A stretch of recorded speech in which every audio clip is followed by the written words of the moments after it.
তো মির্জা মুভিটা রিলিজের আগে অঙ্কুশ একটা ইন্টারভিউ বলেছিল মির্জা নাকি বলিউড এবং সাউথের বড় বড় কমার্শিয়াল সিনেমাগুলোকে টক্কর দেওয়ার মতো ক্ষমতা রাখে। তো অঙ্কুশ কি এটা ঠিক বলেছিল নাকি ভুল, অঙ্কুশ কি পেরেছে? তো এইসব কিছু নিয়ে তো কথা বলবোই। তার আগে আমরা মির্জার এন্ডিং এবং পোস্ট ক্রেডিট সিন মানে যে ক্যামিওটা আছে মির্জা মুভিতে সেটাকে নিয়ে কথা বলবো। তো চলুন কিছুক্ষণের জন্য মির্জার ওয়ার্ল্ডে যাওয়া যাক। তো তার আগে আমি বলে দিই যে এই ভিডিওতে আমি মির্জার এন্ডিংকে নিয়ে কথা বলবো, তাই এই ভিডিওতে মির্জাকে নিয়ে অনেক স্পয়লার থাকবে।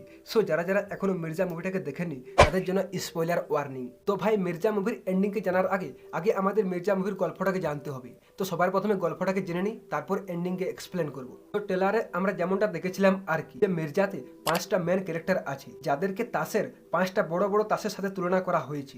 অঙ্কুশ এসে জোকার, মুস্কান এসে বিবি মানে কুইন, আজার এসে সাহেব, ঋষি কৌশিক এসে গুলাম এন্ড সুলতান এসে টেক্কা যে মুভির ম্যান ভিলেন। তো এখানে সুলতানের ড্রাগসের ব্যবসা আছে আর তার এই সম্পূর্ণ ব্যবসাটা চালায় তার একমাত্র ছেলে আজার। অন্যদিকে মুস্কান যে মাছের ব্যবসা করে, আর মির্জা একজন সাধারণ লোক যে এই শহরে এসেছে টাকা না সম্মান কামাতে। আর ঋষি কৌশিক একজন এনসিবি অফিসার যে সুলতানের গ্যাংকে ধরতে চায় উইথ ড্রাগস। যাই হোক, এদিকে অঙ্কুশের কিছু ছোট ছোট বাচ্চা বন্ধু আছে যাদেরকে অঙ্কুশ একবার ভিলেনদের হাত থেকে বাঁচিয়েছিল, আর যার পর থেকে বাচ্চাগুলো অঙ্কুশের এক ইশারায় জীবন দিতেও রাজি। যাই হোক, এরপর অঙ্কুশ সুলতানের ছেলে আজারের গ্যাংয়ে ঢোকার চেষ্টা করে, যেটাতে অঙ্কুশ সাকসেস হয়ে যায়। এরপর আজার অঙ্কুশকে একটা কাজ দেয় 200 কেজি ড্রাগস পাচার করার জন্য। কিন্তু সমস্যা হচ্ছে পুলিশ তাদের এই ডিলের ব্যাপারে আগে থেকে জানতে পেরে যায়, যার জন্য পুলিশ মির্জা আর আজারের পিছনে উঠে পড়ে লাগে তাদেরকে ধরার জন্য। আর এর জন্য পুলিশ একটা জালও বিছায়, আর এই জালে মির্জা ধরা পড়ে যায়। পুলিশ ভাবে তারা হয়তো সাকসেস হয়ে গেছে, বাট তারা হয়তো ভুলে গেছিল যে মির্জা একজন জোকার, অ্যান্ড দ্যাটস হোয়াই এখানে মির্জার চালাকি আর তার ওই ছোট বাচ্চা বন্ধুগুলোর সাহায্যে মির্জা এখানে পুলিশের চোখে ফাঁকি দিয়ে পালিয়ে যায়। এখন এই ঘটনার পর থেকে সুলতান আর আজারের কাছে মির্জা হিরো হয়ে ওঠে এবং আজার মির্জাকে তার ভাই বলে স্বীকার করে নেয়, এবং সুলতান মির্জার এই কাজে হ্যাপি হয়ে তাকে অনেক টাকা দেয়। বাট মির্জা তো সম্মান চাই, তাই সুলতান এখানে তার সব ব্যবসার দায়িত্ব মির্জার কাঁধে তুলে দেয়। এরপর কিছু কাজের জন্য মির্জা মুস্কানের এলাকাতে যায়, যেখানে অঙ্কুশ প্রথমবার মুস্কানকে দেখে, আর এরপর থেকেই তাদের মধ্যে একটা ভালো বন্ডিং হয়ে যায়। এখানে আমরা জানতে পারি মুস্কানের একটা দাদা ছিল যে সুলতানের লোকেদের কারণে মারা যায়, আর এখন মুস্কানের একটা কাকির মেয়ে বোন আছে যার একটা বড় কোনো রোগ আছে, আর যার চিকিৎসা করার জন্য 2 লাখ টাকা দরকার। তাই মির্জা এখানে সুলতান তাকে যে টাকা দিয়েছিল সেটা সে মুস্কানকে দিয়ে দেয়, আর এর জন্য তাদের মধ্যে যে বন্ডিংটা ছিল সেটা আরো ডিপ হয়ে যায়। যাই হোক, এরপর আজার মির্জাকে তার গার্লফ্রেন্ডের সাথে দেখা করতে নিয়ে যায় এবং সেখানে আমরা আজারের একটা ডার্ক রূপকে দেখতে পাই। যাই হোক, এরপর আজার আর তার গার্লফ্রেন্ড একটা গাড়িতে বসে কথা বলছিল, যেখানে আমরা জানতে পারি আজার এর গার্লফ্রেন্ড এখন প্রেগনেন্ট আছে, দ্যাটস মিন আজার বাবা হতে চলেছে। তখনই হঠাৎ কিছু লোক তাদের উপর অ্যাটাক করে দেয় আর তাদেরকে বন্দি করে নেয়, এবং এটা যখন মির্জা জানতে পারে তখন মির্জা তাদেরকে বাঁচাতে আসে, যেখানে মির্জা আর আজারের সাথে অন্য গ্যাংয়ের প্রচুর ফাইট হয়, যার শেষে আজার মারা যায়। আর এটাই ছিল মুভির ইন্টারভেল ব্লক, যেখানে আমরা জানতে পারি আজারকে অন্য গ্যাংয়ের লোকেরা না মির্জায় মেরেছে, কিন্তু সে এমন ভাবে মারে যাতে আজারের গার্লফ্রেন্ড আর বাকি সবাই ভাবে যে আজারকে হয়তো অন্য গ্যাংয়ের লোকেরা মেরেছে। বাট আমি এখানে 100% শিওর যে আজারের গার্লফ্রেন্ড জানে যে আজারকে মির্জা মেরেছে, বাট কিভাবে তা আমি পরে ভিডিওতে কথা বলবো পোস্ট ক্রেডিট সিনের সময়। এখন এত কিছু হয়ে যাওয়ার পর ঋষি কৌশিক সুলতানকে ছেড়ে মির্জাকে ধরার জন্য উঠে পড়ে লাগে, আর এর জন্য সে মির্জার উপর ইনভেস্টিগেশন করে, যেখানে সে মির্জার একজন গডফাদারের ব্যাপারে জানতে পারে যে একজন পুলিশ অফিসার ছিল।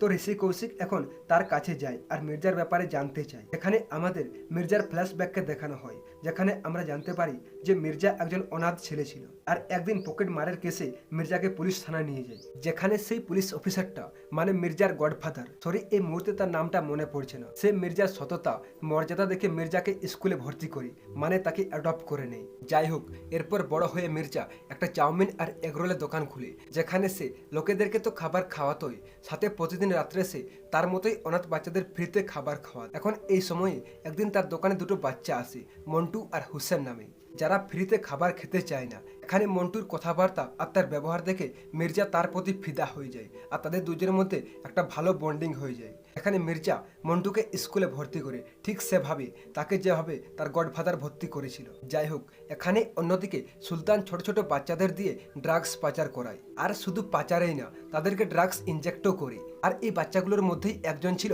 মন্টুর ফ্রেন্ড হুসেন। এখন যখন পুলিশ এই বাচ্চাগুলোর ব্যাপারে জানতে পেরে যায়, তখন সুলতান একদিন তাদেরকে গিফট দেবার নামে ঘরে ডাকে আর তাদের সবাইকে গুলি করে মেরে ফেলে, কিন্তু এখানে হুসেন ছিল না। এরপর সুলতানের লোকেরা হুসেনকে খুঁজতে বার হয়, আর তখন তারা মন্টুকে হুসেন ভেবে বাই মিস্টেক মির্জার সামনে মেরে ফেলে। মির্জা কিছুই বুঝতে পারছিল না যে কি হচ্ছে এইসব, কিন্তু পরে হুসেনের কাছ থেকে মির্জা এইসবের ব্যাপারে জানতে পারে, আর এরপর থেকে মির্জা তার রিভেঞ্জ নিতে শুরু করে। এখন এই সব কিছু যখন ঋষি কৌশিক জানতে পারে, তখন গিয়ে সে তার অফিসারদের বলে, আর এটাও বলে যে আজারকে মির্জা মেরেছে। এখন এই অফিসারদের মধ্যে একজন গান্ডু ছিল যে সুলতানের হয়ে কাজ করে, তো সে গিয়ে এই সব কিছু সুলতানকে বলে দেয়, আর এরপর তারা মুস্কানকে কিডন্যাপ করে নেয়, আর তারা মির্জাকে ডাকে। সব ফাইনালি এখানে মির্জা আসে, আর এখানে আমরা জানতে পারি মুস্কান কোনো সাধারণ মেয়ে না, সে একজন ট্রেন হওয়া আন্ডারকভার এজেন্ট যে ঋষি কৌশিকের হয়ে কাজ করে। এখানে আমরা আরো জানতে পারি যে মুস্কানের যে দাদা ছিল তাকে সুলতানের লোকেরা মারেনি, তাকে মুস্কান মেরেছিল, কারণ সে তার সাথে খারাপ ব্যবহার করার চেষ্টা করেছিল। যাই হোক, এরপর এখানে মির্জা আর মুস্কানের সাথে সুলতান আর তার লোকেদের সাথে ফাইট হয়, যার শেষে সুলতান মারা যায় আর পুলিশ মির্জাকে ধরে নেয়। কিন্তু এখানে একটা টুইস্ট আসে, ঋষি কৌশিকের কাছে একটা ফোন কল আসে মিনিস্ট্রি থেকে, যেখানে ঋষি কৌশিককে আদেশ দেওয়া হয় মির্জাকে ছেড়ে দেওয়ার জন্য, কারণ মির্জার কাছে এখনো সুলতানের 200 কেজি ড্রাগস আছে। এরপর মুভির শেষে আমরা জানতে পারি মির্জা সেই সব অনাথ বাচ্চাগুলোকে অ্যাডপ্ট করে নিয়েছে, এবং ওই যে 200 কেজি ড্রাগস ছিল সেগুলোকে সে আগুন লাগিয়ে দেয়। ভাই, এই ছিল মির্জার স্টোরি এন্ড এন্ডিং এক্সপ্লেনেশন। আশা করি আপনারা বুঝতে পেরেছেন এবং আমিও বুঝাতে পেরেছি। তো এরপর আসি পোস্ট ক্রেডিট সিনটাকে নিয়ে। তো ক্যামিওটা কার ছিল আর এই ক্যামিওটা কেমন হয়েছে? তো ভাই, এখানে ক্যামিওটা ছিল যিশু সেনগুপ্তের, যার নাম এখানে টাইগার। এখানে আমরা জানতে পারি মুভির শেষে যে মিনিস্টার থেকে ফোন কলটা এসেছিল ঋষি কৌশিকের কাছে, যেখানে তাকে আদেশ দেওয়া হয়েছিল মির্জাকে ছেড়ে দেওয়ার জন্য, তো এই ফোন কলটা যিশু মানে টাইগারের চাপেই এসেছিল। আর যিশু তাকে এই ফোন কলটা করিয়েছিল কারণ মির্জার কাছে যে 200 কেজি ড্রাগস আছে সেগুলোকে সে চাই, বাট মির্জা তো এখন ড্রাগসগুলোকে জ্বালিয়ে দিয়েছে, তাহলে এখন কি হবে? So waiting for Mirza part 2 tiger. আসল খেলা তো সেখানেই হবে, মির্জা ভার্সেস টাইগার। যাই হোক, এখন যদি বলি ক্যামিওটা কেমন হলো, তো সত্যি বলতে এই ক্যামিওটা অনেকটা বিক্রম মুভি রোলেক্সের মতো করার চেষ্টা করেছে। এখন অনেকেই হয়তো কমেন্ট বক্সে গালাগালি করবে, বাট সত্যি বলতে আমি কোনো কম্পেয়ার করতে চাই না। এখানে ক্যামিওতে যখন যিশুর এন্ট্রি হয়, তখন ব্যান্ডের একটা লোকের একটা ছোট্ট ভুলের জন্য যিশু তাকে মেরে ফেলে, আর শুধু মারেই না, খুবই খারাপ ভাবে মারে, যেমনটা আমরা বিক্রম মুভিতে রোলেক্সকে করতে দেখেছিলাম। আর যিশু মির্জাতে কি লেভেলের ভিলেন হবে তা আপনারা এটা থেকে আন্দাজ করতে পারেন যে যিশুকে মিনিস্টার অব্দি ভয় পায়, আর এর জন্য তো সে ভয়ে ভয়ে ফোন করে মির্জাকে ছাড়ার জন্য বলে। তাছাড়া একটু আগে আমি বলেছিলাম যে আজারকে যে মির্জা মেরেছে সেটা আজারের গার্লফ্রেন্ড জানে, তো এটা আমি এই জন্যই বলেছিলাম কারণ এখানে পোস্ট ক্রেডিট সিনের সময় আপনারা এখানে আজার এর গার্লফ্রেন্ডকে নোটিস করতে পারেন, আর সে যিশুকে ভাই বলে ডাকে। সো আই থিঙ্ক এখানে হয়তো সে যিশুর কাছে হেল্প চাইতে এসেছে তার বয়ফ্রেন্ড মানে আজার এর বদলা নেওয়ার জন্য, কারণ মুভিতে আমরা দেখেছি তার গার্লফ্রেন্ড আজারকে কতটা ভালোবাসতো। তো ভাই, এই ছিল আজকের এই ভিডিও। বাকি ভিডিওর ব্যাপারে আপনাদের কি মত তা অবশ্যই কমেন্ট করে জানিও, আর মির্জা মুভিটা এবং এই মির্জার ক্যামিওটা আপনাদের কেমন লেগেছে তা অবশ্যই কমেন্ট করে জানিও। Thank you for watching.